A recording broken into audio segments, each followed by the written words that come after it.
मेरा प्रिय मिष्ठान नहीं दिखाई दे रहा।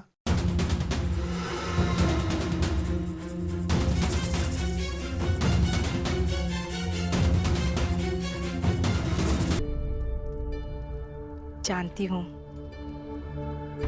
आपको मिष्ठान बहुत प्रिय है वासुदेव, परंतु जब से कुलवधू का राजसभा में अपमान हुआ, हमने मिष्ठान त्याग दिया।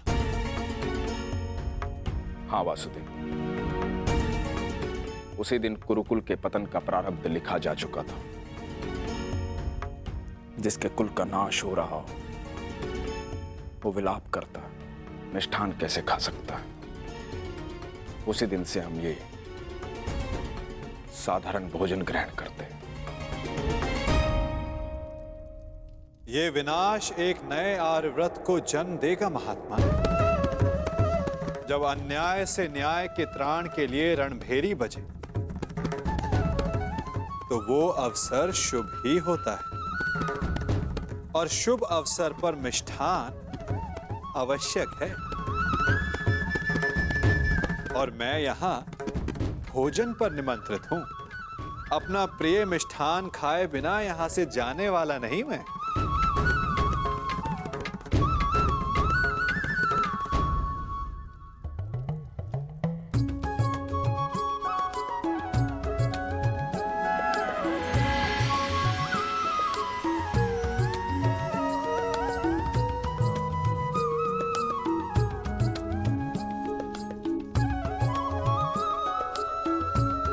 आइए, मिष्ठान ग्रहण कीजिए।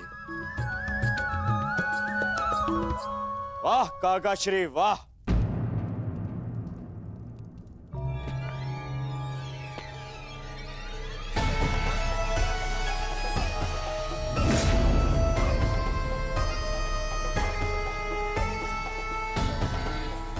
छप्पन भोग का आनंद लिया जा रहा है।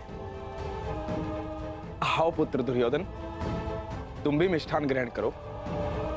मिष्ठान नहीं, वो क्या है ना काकाश्री, मेरे मन में जो कड़वाहट भर दी है आपने,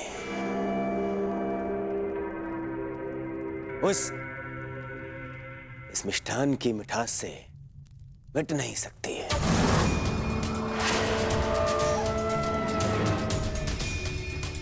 कितने कितने दोगले हैं आप। मन में कुछ और रखते हैं और वाणी में कुछ और। तुम क्या कह रहे हो? मैं समझ नहीं पा रहा हूं। परंतु मुझे समझ में आ रहा है। मैं समझ गया हूं कि आप इतने वर्षों से क्या करना चाहते हैं। आप मुझे नीचा दिखाना चाहते हैं।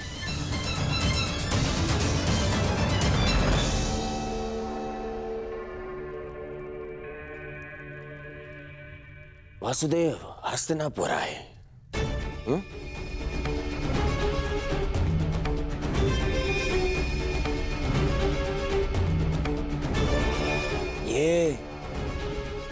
ये मेरे संबंधी हैं।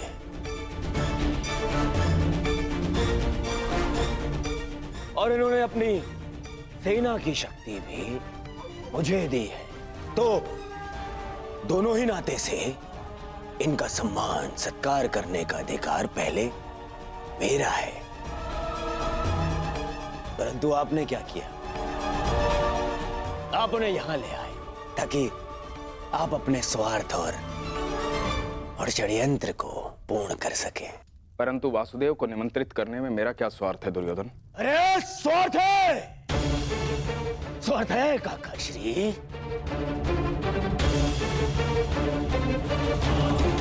राजसभा में प्रस्थान से पूर्व आपने यहां इसलिए लाए ताकि आप अपने वो प्रिय पांडवों के पक्ष में इन्हें उकसा सके। स्वार्थ है।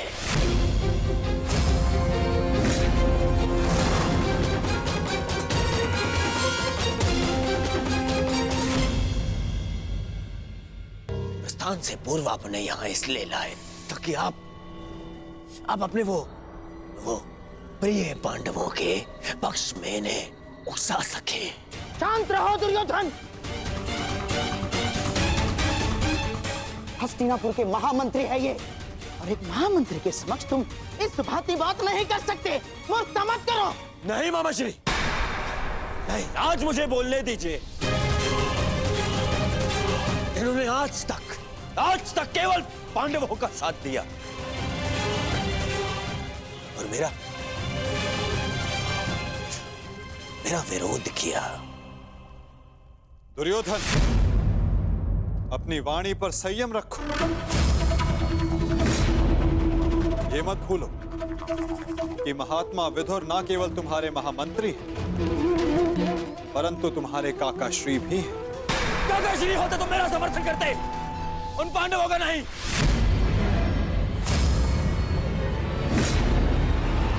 ये केवल एक कृतज्ञ षड्यंत्रकारी है और कुछ नहीं।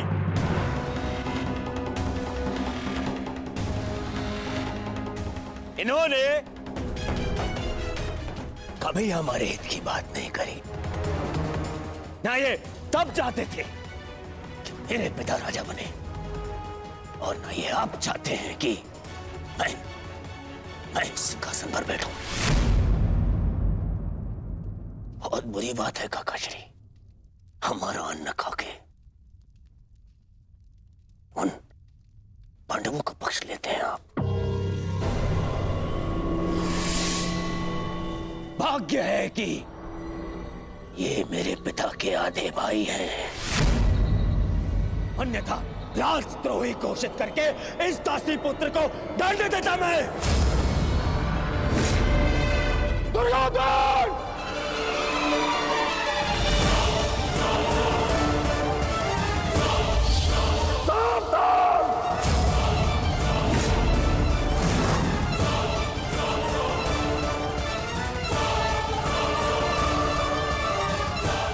क्या कर रहे आर्य? आप तो शांत रहिए। बालक नहीं है ये, जो इसके हर अपराध को बालक समझकर क्षमा कर दूं।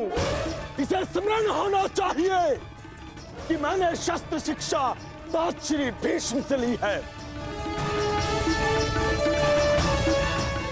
इसने मेरी निष्ठा पर प्रश्न किया। आज जिस प्रकार के शब्दों का प्रयोग इसने किया है, इसे हस्तिनापुर से निष्कासित कर देना चाहिए। निष्कासित तो मुझे आपको कर देना चाहिए। अपनी सीमा का उल्लंघन मत कर दुर्योधन।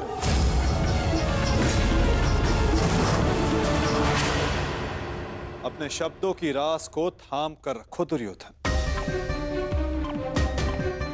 ये मत भूलो कि महात्मा विदुर हस्तिनापुर के महामंत्री और हस्तिनापुर के रणनीतिकार भी। इस समय तुम्हें उनके समर्थन, उनकी सहायता की अत्यधिक आवश्यकता है। बस!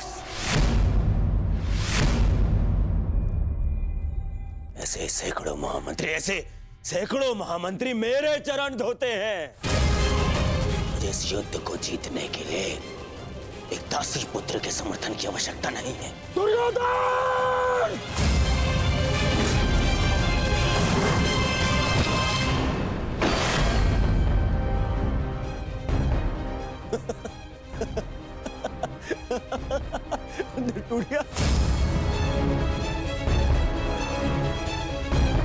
इस धनुष के साथ तुम्हारे प्रति मेरा समर्थन भी टूट गया है।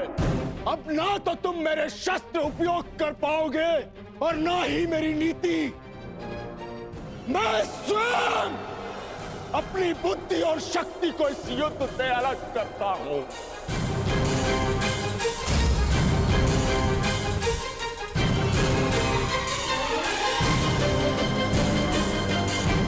दुर्योधन, हंसना बंद करो ये हंसना। धर्मात्मा, देखिए, क्षमा कर दीजिए इसे। बच्चा है, बालक है ये। छोड़िए मामाश्री, ऐसे दोगले इंसान का हमारे साथ ना होना ही हमारे लिए श्रेयस्कर है। गंगाराज, इससे पहले कि मेरे क्रोध से मेरे विवेक का बांध टूट जाए, ले जाओ इसे यहाँ से। और ना जाओ तो क्या कर लेंगे? ईश्वर के लिए चुप हो जाओ। तुम्हें ज्ञात नहीं है तुमने कितना बड़ा अनर्थ किया है। अब चलो यहां से, चलो चलो।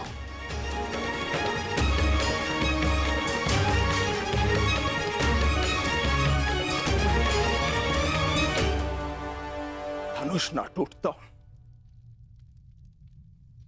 तो मेरा बाण छूट जाता। मेरे भ्राता धृतराष्ट्र को पुत्र हानि होती। मैं आज भी यही कामना करता हूं कि यदि ये युद्ध हो तो मेरे भ्राता धृतराष्ट्र के पुत्र और मेरे ज्येष्ठ भ्राता पांडु के पुत्र सुरक्षित रहे।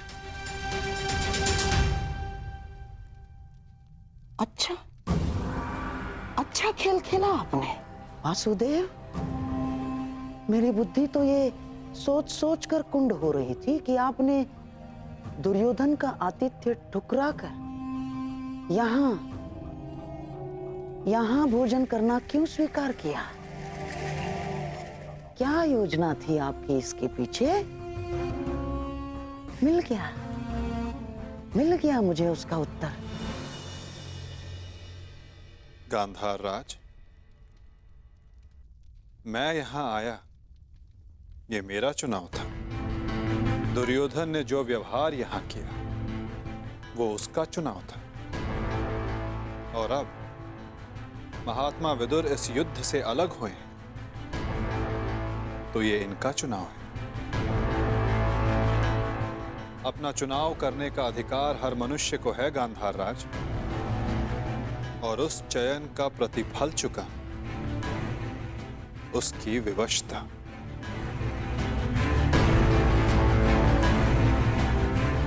प्रणिपात।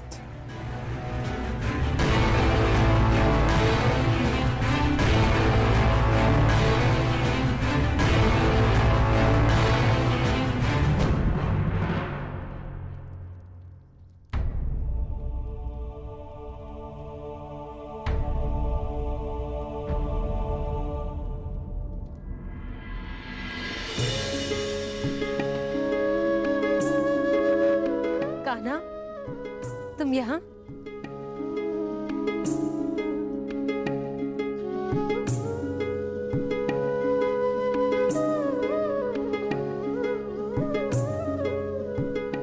सोचा कि अपनी बुआ को बता दूं कि भूखे पेट शयन करने से बुरे स्वप्न आते हैं। मेरी निद्रा और भूख तो तभी उड़ गई थी जब युद्ध की घोषणा हुई थी। कृष्ण,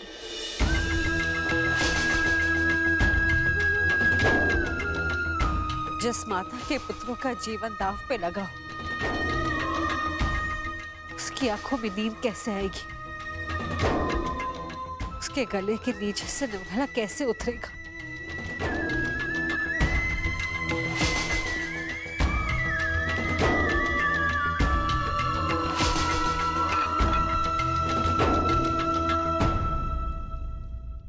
बुआ बैठो। मैं तो यहां इसलिए आया था कि अपनी बुआ के साथ भोजन का आनंद उठा सकूं, परंतु मेरी बुआ इतनी व्याकुल, इतनी निराश है। यदि आपको मुझ पर विश्वास है कि मैं आपके पुत्रों की रक्षा करने में सक्षम हूं, तो क्या आप फिर भी भोजन नहीं करेंगी? तुम्हारी बात कोई चाह भी कैसे टाल सकता है? तो फिर पहले आप भोजन कीजिए।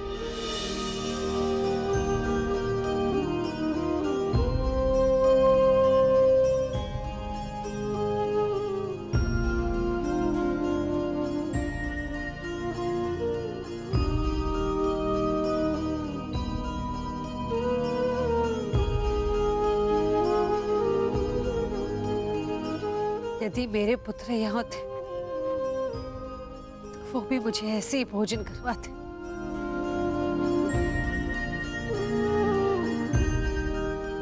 धन्यवाद कृष्ण, जो तुम यहाँ पर आकर मेरे पुत्रों के स्थान पर खड़े हुए और प्रकृति विकट परिस्थिति में मेरे पुत्रों का मार्गदर्शन करने के लिए।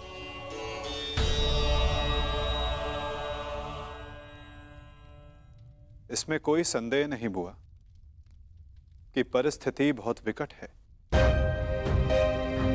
परंतु जो इस बात को समझ सकता है उसे इस परिस्थिति को टालने की, इस युद्ध को रोकने के लिए प्रयत्न करना चाहिए। मैं भी कर रहा हूं, आप भी कीजिए।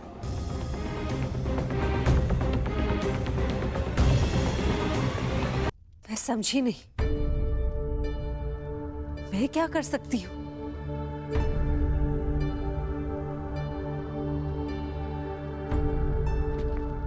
आपको स्मरण है बुआ, जब मैं यहां विभाजन के समय आया था तो मैंने आपको एक कार्य करने से रोका था।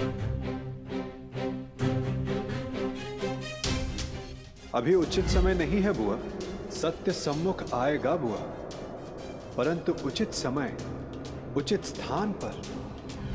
तुम ये कहना चाह रहे हो कि मैं उसे... बुआ, कुछ करने को कहने वाला मैं कौन होता हूं? मैं तो बस इस परिस्थिति की गंभीरता को देख रहा हूं। शांति दूत बनकर आया हूं। प्रयास करूंगा कि इस युद्ध को रोक सकूं, परंतु प्रतीत ये होता है कि इस युद्ध को टाला नहीं जा सकता।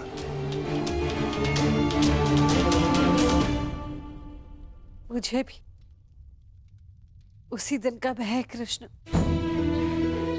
जब मेरे दोनों पुत्र एक दूसरे के समक्ष अस्त्र दान कर एक दूसरे का रथ मारने के लिए प्रस्तुत होंगे, परंतु इसे रोका कैसे जा सकता है? संदेह तो है बुआ, परंतु यदि आपके 6 पुत्र एक ही पक्ष में हो तो कदाचित युद्ध का प्रश्न ही ना उठे।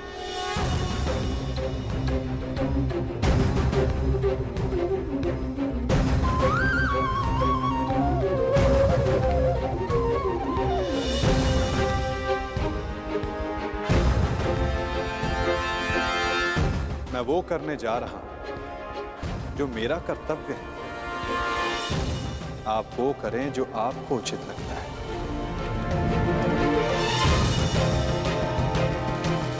आज्ञा दें। प्रणिपात।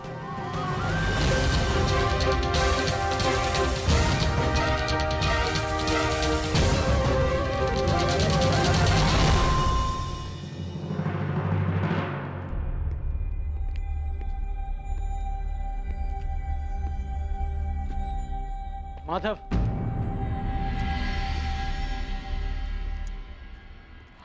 मित्र,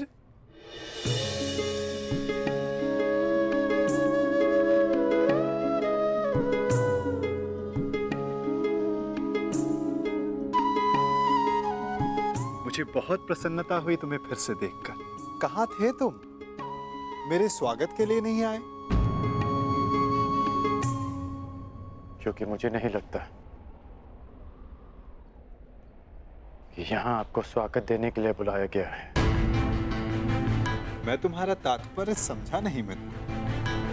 आप सब जानते हैं फिर भी अनजान बन रहे हैं। आप गांधार नरेश को मुझसे अधिक समझते हैं। ये स्वागत प्रारंभ है, इसके बाद अपमान होगा और हो सकता है कि कोई जाल भी रचा हो। यदि जाल होगा तो मुझे पूर्ण विश्वास है कि मेरा धनुर्धारी मित्र उस जाल को अपने बाणों से काट देगा।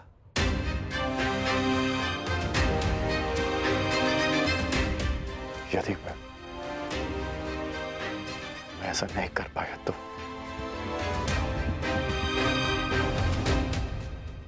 तो मैं स्वयं उसका त्राण करूंगा मित्र। हाँ, अब हम सबसे भिन्न हैं, अधिक सक्षम हैं, अधिक शक्तिशाली हैं। किंतु अब आप भी तो मानव का ही रूप है ना, और मानव सब कुछ नहीं जानता। अन्यथा आज आप दुर्योधन की सभा में नहीं आते।